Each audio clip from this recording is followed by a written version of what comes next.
Of Bihar यानी मनीष कश्यप 9 महीने का वनवास काटकर अब बाहर आ चुके हैं। उनका कहना है कि खुद बिहार सरकार ने उनका साथ नहीं दिया। बेउर जेल के बाहर उनके लाखों फैंस की तादाद में भीड़ थी। लोग उनके लिए फूल मालाएं और फूल लेकर गए। आइए जान लेते हैं क्या था पूरा मामला उनके एडवोकेट सौरभ सिंह जी से। सौरभ सिंह जी हमारे साथ जुड़ चुके हैं। मनीष कश्यप जो है वो बिहार के मजदूरों के लिए आवाज उठाते हैं और उन पे हो रहे उत्पीड़न के लिए आवाज उठाते हैं, पर ऐसा क्या हो गया कि खुद बिहार सरकार अपने लाल के लिए आवाज नहीं उठा पाई, उनकी सुरक्षा नहीं कर पाई? ऐसे क्या कारण थे और वो क्यों खता रहते हैं अपनी सरकार से इतना?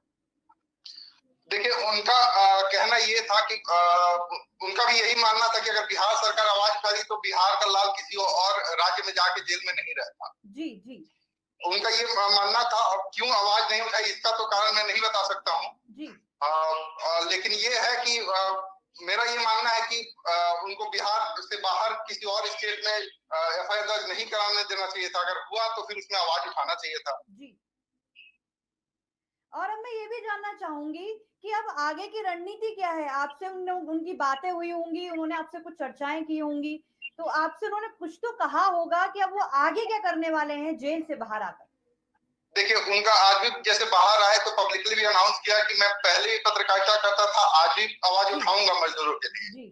जो कमियां थी पहले जैसे मैं खुल के दिखाया करता था, आने वाले समय में भी वैसे ही दिखाऊंगा। मतलब वो अभी भी पीछे नहीं हटेंगे गरीब मजदूरों के लिए आवाज उठाने में? बिल्कुल नहीं हटेंगे, वो पीछे तो हटने वाले हैं ही नहीं। जी। बाकी मैं ये भी जानना चाहूंगी कि जो और केसेस हैं उनके ऊपर, क्योंकि लगातार मेरे को चर्चाओं में आ रहे हैं मनीष कश्यप, तो और भी केसेस सुनने को मिल रहे हैं कि और भी उनके ऊपर केस हुए हैं, 10 से 11 केस हुए हैं। जितने केस हुए थे सब में बेल मिलने के बाद ही वो बाहर आए हुए हैं। जी। बाकी अभी और जो चर्चाएं हैं जो हो रही हैं, वो भी मैं जानना चाहूंगी कि और भी क्या क्या चर्चाएं हो रही हैं वहां। अभी इस समय बिहार का माहौल क्या हो रखा है कोर्ट से बाहर आने के बाद मनीष कश्यप के? कोर्ट से जब जेल से बाहर हम लोग आए, एक्चुअली उनमें थोड़ा सा इशू हो गया था। कल डॉक्यूमेंटेशन का सुनने में आया था कि इशू है, फिर मैं वहां पे गया तो पता चला कि डॉक्यूमेंटेशन का इशू नहीं है, लेकिन कुछ और जैसे बेतिया जेल से जो मेल मिला था उसको कंफर्म करने के लिए वो रोका गया था। तो जब जैसे हम लोग बाहर आए तो उनके सारे समर्थक वहां पे जुड़े हुए जी।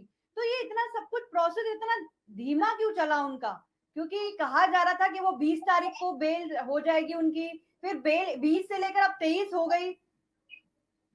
नहीं, बहुत धीमा नहीं चला था।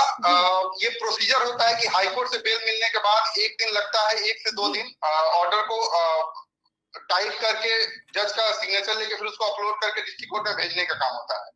उसके बाद फिर वहां पे बेल बॉन्ड भराता है। 2-3 दिन का प्रोसेस तो लगता ही है। स्टार्टिंग से ही मैं और भी मीडिया में मैंने बोला था कि 2 से 3 दिन का प्रोसेस ये लगेगा। इसको धीमा नहीं कहा जा सकता है। और कल भी समय कोर्ट जब बंद हो गया तो उसके बाद जब वहां पे पहुंचा जेल में, तो उसके बाद वो लोग कल बात नहीं कर पाए थे बेतिया में।